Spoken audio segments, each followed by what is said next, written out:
Thank you very much, Madam Speaker, dear President of the Republic, dear friends, dear colleagues. First of all, I am honoured to be here in the home of democracy in beautiful Cyprus.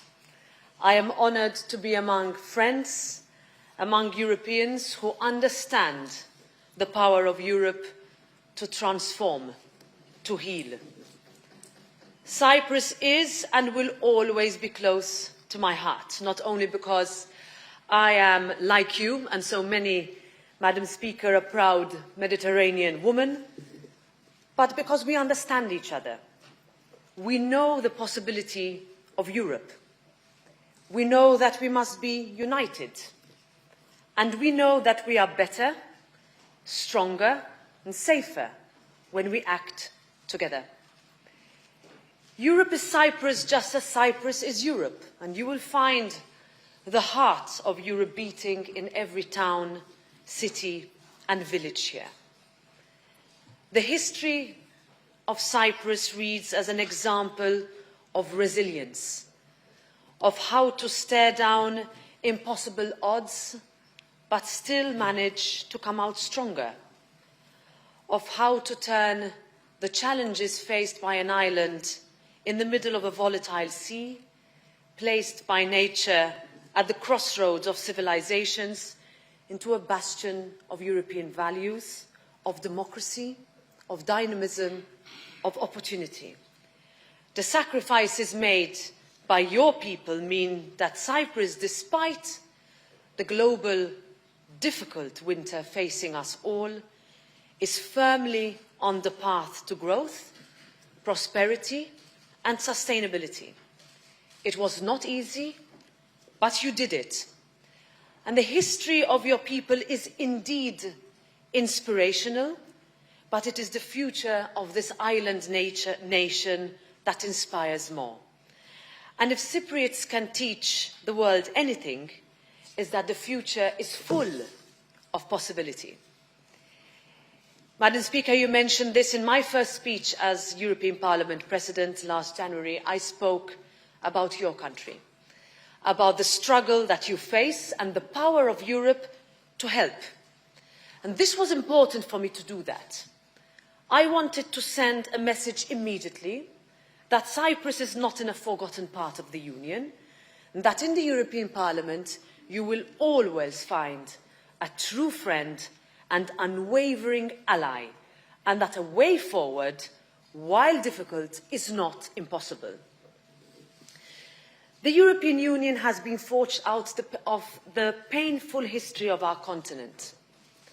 Seemingly unbreakable walls have been pulled down. Mortal enemies have become partners. Where there was once war, pain, and bloodshed, is now meetings held in the spirit of cooperation.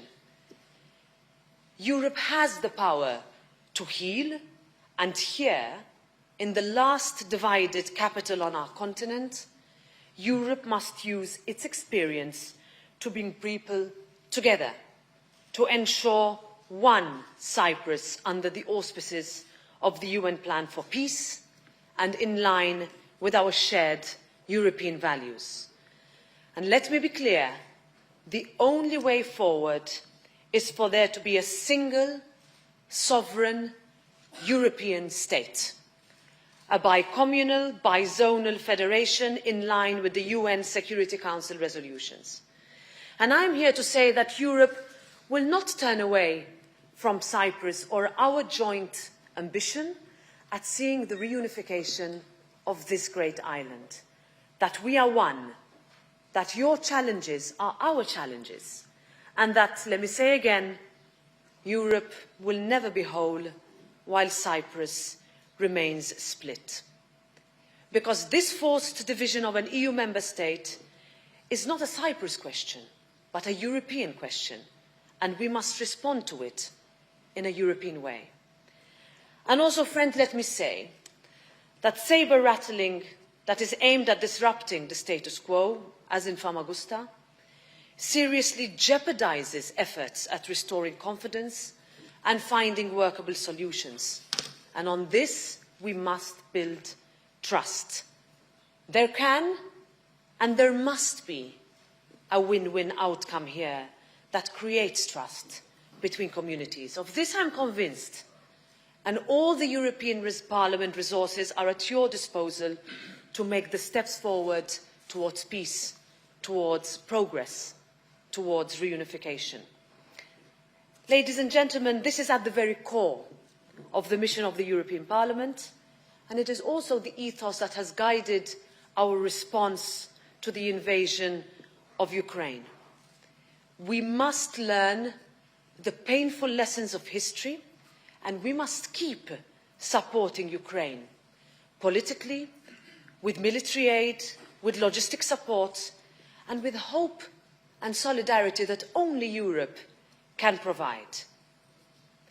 The day Ukraine was granted European Union candidate status was a day when Europe moved to give hope to people under attack. We know what that means to people. We remember that day in 2004, when our countries finally joined, and the impact and transformative effect that this has had on our societies. It is now time to move forward with Ukraine, with Moldova, with the Western Balkans and Georgia. It is time to move forward with our European project. This is a question I get asked often. Is it time? When? Is it possible? My answer is our European Union can never be static. We must keep evolving. And that is why the European Parliament wants a convention on the future of Europe. Because we have to ensure that we have the tools to address the concerns facing people, to face the future together, to be able to adapt and to change. Dear friends, right now, people are very, very worried. Inflation is causing spending power to plummet. Electricity prices are skyrocketing. Food is so much less secure than it was only 6 months ago. And things that we take for granted, driving cars, lighting our homes and running our industries, switching on our air conditioners and heaters will become more difficult. And when people look to Europe for answers, for help in dealing with the situation day after day that are only getting darker, we must be able to respond with solutions that have a tangible impact on people's lives. That is what people expect from us, and that is what we need to deliver, what we must be able to deliver. And to do that, we have to take decisions. There are decisions that we can take now that simply cannot wait. And yes, we need more Europe to address the energy crisis. We can act together to limit the impact, whether it is capping of bills, fixing our pricing systems, or decoupling the price of electricity from gas. There are things that we can do now, even temporarily, to offset the immediate pressure. And this differs from country to country. This differs according to realities that each country faces, including this one. This differs in terms of the immediate pressures that are felt and that must be addressed while we implement long-term strategies. And the gas resources in your waters means that Cyprus will play an important and strategic role in Europe's energy solution. We also need more Europe in order to address and face our real, shared security challenges. We need to improve our joint defence infrastructure, whether we are dealing with Russia's determination to build a new Iron Curtain across Europe, or whether we are dealing with increased tensions in the Eastern Mediterranean. We need more Europe if we are to find a comprehensive way forward on migration that is fair and humane with those seeking protection, that is firm with those who are not eligible, and that is strong with those traffickers who exploit some of the most vulnerable people on our planet. No state can be left alone, and Cyprus will not be left alone to deal with any influxes. We need more Europe to tackle climate change and take the tough decisions that we need to leave a healthy planet for the next generation. And this is very more important, particularly in our Mediterranean, where temperatures are rising 20% faster than the global average. We need more Europe to ensure that democracy, rule of law, equality and liberty become more than just buzzwords used in electoral campaigns or theoretical concepts. I have seen this all too much on a European level and also in many countries. We need more Europe that allows us to create a real health union that allows us to face down pandemics and share vaccines and ventilators. We need more Europe if we are to create jobs, safeguard rights, and ensure that people have the dignity that is common to us all.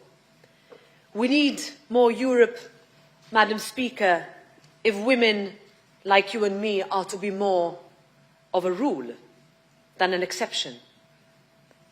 But friends, more Europe also means standing up for Europe, to resist the temptation to blame all our woes and frustrations on Brussels, to fight back against easy cynicism, dangerous populism and misinformation that is flooding our news feeds. We need to explain the benefits of Europe, and Cyprus must be at the centre of that conversation. And as you know too well, more Europe must also mean the understanding that too often a one-size-fits-all approach is unworkable with the insularity faced by some of our member states. And that is how precisely Europe can be more. Now, friends, I am not here to only tell you about how the European Parliament can help. I am here for a few days in order to listen, to learn, to understand. And I want to take a bit back of Cyprus with me to help me guide in my discussions in Brussels and in Strasbourg. Because if there is one thing that is true about our Europe, is that geographic realities matter far less than ideas. That is the size of thinking that will always prevail over landmass. And that is what ultimately makes Europe unique. The future of Europe can only be decided by us working side by side.